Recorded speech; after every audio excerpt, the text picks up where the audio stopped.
மன்மோகன் சிங் மறைவு முழு அரசு மரியாதையுடன் இறுதிச் சடங்கு. மருந்து தட்டுப்பாட்டுக்கு மாஃபியாவே காரணம் ஹன்சக விஜயமுனி. ரயில் சேவையை 70% அதிகரிக்க திட்டம். அர்ச்சுனாவின் கருத்தை ஒப்புக்கொண்ட சுகாதார தரப்பு.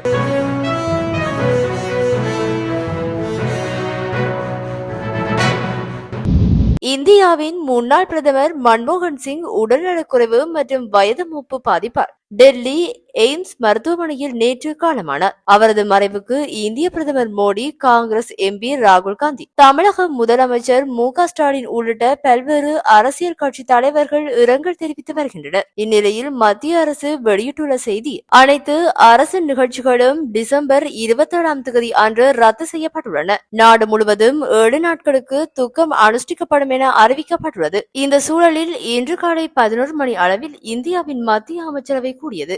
கலாநிதி மன்மோகன் சிங்கின் இறுதிச் சடங்கு முழு அரசு மரியாதையுடன் நடத்தப்படும் என இந்திய செய்திகள் தெரிவிக்கப்படுகின்றது. இதேபோல் கர்நாடகாவில் 7 நாட்கள் துக்கம் அனுஷ்டிக்கப்பட்டுள்ளதாக தெரிவிக்கப்படுகின்றது. இன்று ஒரு நாள் அரசு விடுமுறை அறிவிக்கப்பட்டுள்ளது என கர்நாடகா முதலமைச்சர் அலுவலக செய்தி தெரிவிக்கின்றது. இதேவேளை மன்மோகன் சிங்கின் இறுதிச் சடங்கு நாளை நடைபெறவுள்ளதாக காங்கிரஸ் கட்சி அறிவித்துள்ளது. இதுகுறித்த அதிகாரப்பூர்வ அறிவிப்பு கட்சி சார்பில் அறிவிக்கப்படும் என அக்கட்சியின் பொதுச் செயலாளர் கே.சி. வேணுகோபால் தெரிவித்துள்ளார். நாட்டில் தரம் குறைந்த மருந்துகள் இல்லை எனவும் மருந்துகளுக்கு தட்டுப்பாடு நிலவவில்லை என்று அரச மருந்து சட்டப்பூர்வமாக்கப்பட்ட கூட்டுத்தாபனத்தின் தலைவர் வைத்தியர் மனோஜ் வீரசிங்க தெரிவித்துள்ளார். அரசாங்க தகவல் திணைக்களத்தில் செய்தியாளர் சந்திப்பில் கலந்து கொண்டு கருத்து தெரிவிக்கும் போதே அவர் இதனை கூறியுள்ளார். தற்போதுள்ள நிலையற்ற தன்மைகள் மற்றும் அரசியல் தலையீடுகள் மருந்து கொள்வனவு நடவடிக்கையை நேரடியாக பாதித்துள்ளதாகவும் அவர் கூறியுள்ளார். இந்நிலையில் அவரது கருத்துக்கு பல தரப்பினரும் பதிலளித்துள்ளனர். நாட்டில் மருந்து மாஃபியா செயற்படுவதாக சுகாதார மற்றும் ஊடகத்துறை பிரதி அமைச்சர் வைத்தியர் ஹன்சக விஜயமுனி தெரிவித்துள்ளார். கண்டி தேசிய வைத்தியசாலையில் நேற்று இடம்பெற்ற நிகழ்வொன்றில் கலந்து கொண்ட பிரதி அமைச்சர் மருந்து தட்டுப்பாட்டுக்கு மாஃபியாவே காரணம் என கூறியுள்ளார்.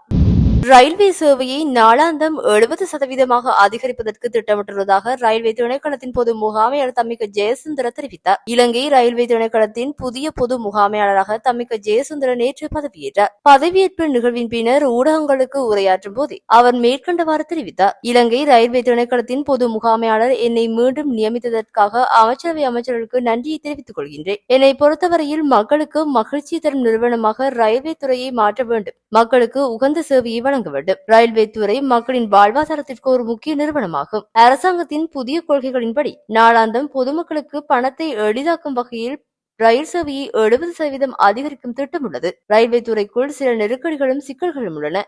அவற்றை விரைவில் நிவர்த்தி செய்து அடுத்த கட்ட நடவடிக்கைகளை முன்னெடுப்போம் என்றார். வடக்கு மாகாண ரீதியாகவும் மாவட்ட ரீதியாகவும் சுகாதாரம் தொடர்பில் எதிர்கால திட்டமிடல் இல்லை என நாடாளுமன்ற உறுப்பினர் அர்ச்சுனா கூறிய நிலையில் சுகாதார தரப்பு அதனை ஒப்புக்கொண்டுள்ளது. கிளிநொச்சியில் நேற்று இடம்பெற்ற மாவட்ட ஒருங்கிணைப்பு குழு கூட்டத்தில் சுகாதாரம் தொடர்பில் குறித்த விடயம் பேசப்பட்டது.